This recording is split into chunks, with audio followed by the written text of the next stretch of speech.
Assalamualaikum warahmatullahi wabarakatuh. Perkenalkan, nama saya Rizkatul Izzah Zulfia, NIM 2019-33-112. Pada kesempatan kali ini saya akan bahas tentang perspektif global, akan tapi pada hari ini berbeda dengan video yang kemarin. Kali ini membahas tentang dimensi, tujuan, manfaat, dan masalah perspektif global yang berkaitan dengan dunia pendidikan. Yang pertama adalah dimensi perspektif global. Dimensi perspektif global ini menurut Maka Gyansar, yakni ada 4 dimensi perspektif global. Yang pertama, afirmasi atau penegasan. Dari dimensi budaya dalam proses pembangunan bangsa dan masyarakat,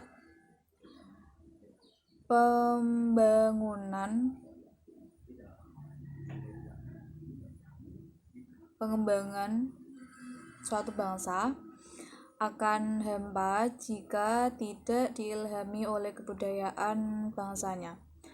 Dan nilai budaya bangsa itu sendiri dapat menjadi alat seleksi untuk bangsanya itu agar dapat memilah dan memilih kebudayaan dari luar apabila sudah tidak terkendali lagi.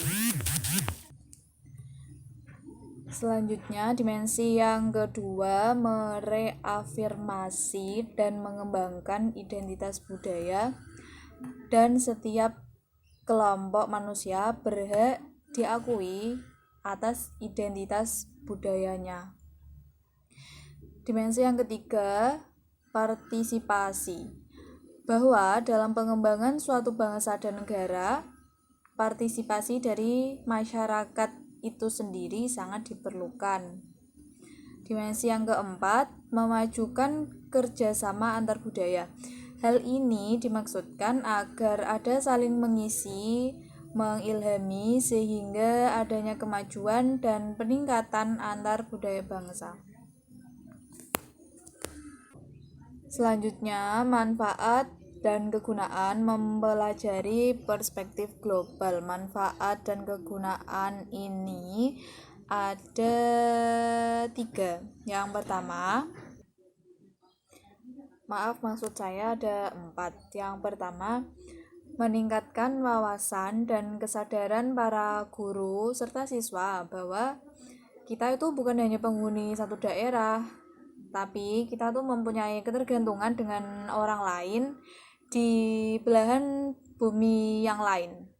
Oleh karena itu, sikap kita harus mencerminkan sikap ketergantungan tersebut, karena sebagai manusia, makhluk sosial, itu memiliki sifat ketergantungan satu sama lain, namanya juga makhluk sosial.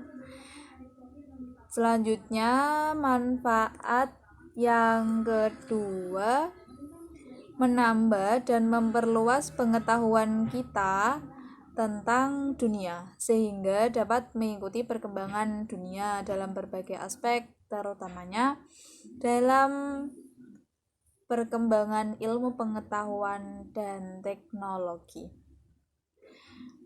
Manfaat yang ketiga, mengkondisikan para mahasiswa untuk berpikir integral, bukan hanya general, sehingga suatu gejala atau masalah dapat ditanggulangi dari berbagai aspek, bukan hanya dari satu sudut pandang saja.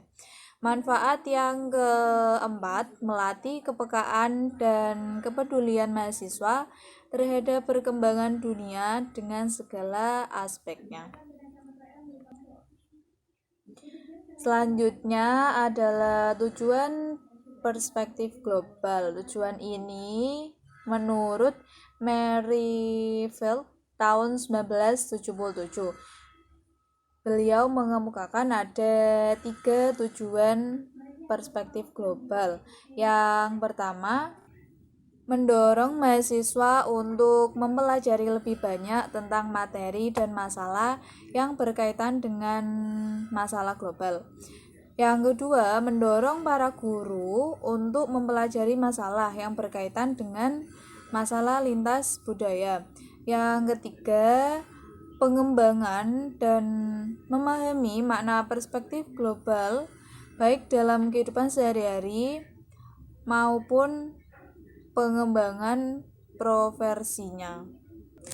Berdasarkan tujuan yang dikemukakan oleh Merrifield tadi, peran kita sebagai guru adalah satu, memberikan bekal pengetahuan kepada siswa tentang pentingnya pengetahuan global dalam memahami masalah-masalah tertentu. Yang kedua, meningkatkan kesadaran dan wawasan anak didik sebagai landasan dalam melakukan tindakan yang berdampak global. Yang ketiga, yang terakhir, memberikan contoh dan teladan dalam aktivitas sehari-hari yang mempunyai pengaruh terhadap masalah global. Pada topik pembahasan kita yang terakhir, yang nomor 4, yakni masalah dalam pendidikan global. Pada pelaksanaan pembelajaran di sekolah, guru mengalami beberapa permasalahan, tentunya adalah mengajarkan perspektif global kepada peserta didik.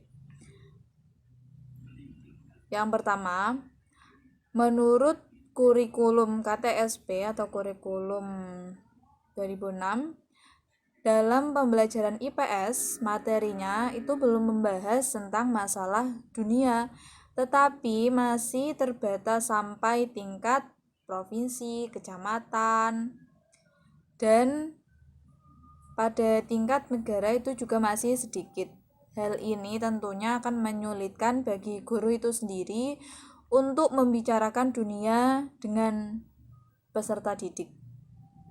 Nah, untuk mengatasi hal tersebut, guru dapat memulai hal-hal yang ada di lingkungan sekitar, misalnya masalah kesehatan, masalah lingkungan, penduduk, dan sebagainya. Kemudian, permasalahan yang kedua, masalah global adalah masalah integral, yaitu suatu permasalahan yang dapat dilihat dari berbagai bidang ilmu.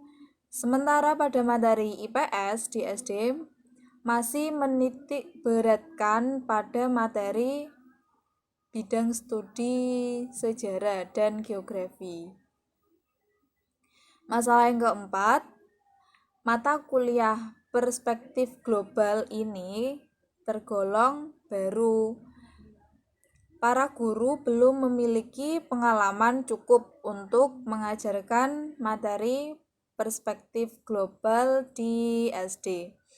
Kemudian masalah yang terakhir, yang nomor 4, buku sumber untuk pembelajaran perspektif global di SD masih sangat-sangat terbatas, sehingga diperlukan kreativitas yang tinggi dari guru itu sendiri. Jadi tidak hanya mengacu pada buku paket saja atau LKS, bisa juga pada sumber pembelajaran yang lain. Sekian video dari saya. Mohon maaf apabila ada kesalahan. Wassalamualaikum warahmatullahi wabarakatuh.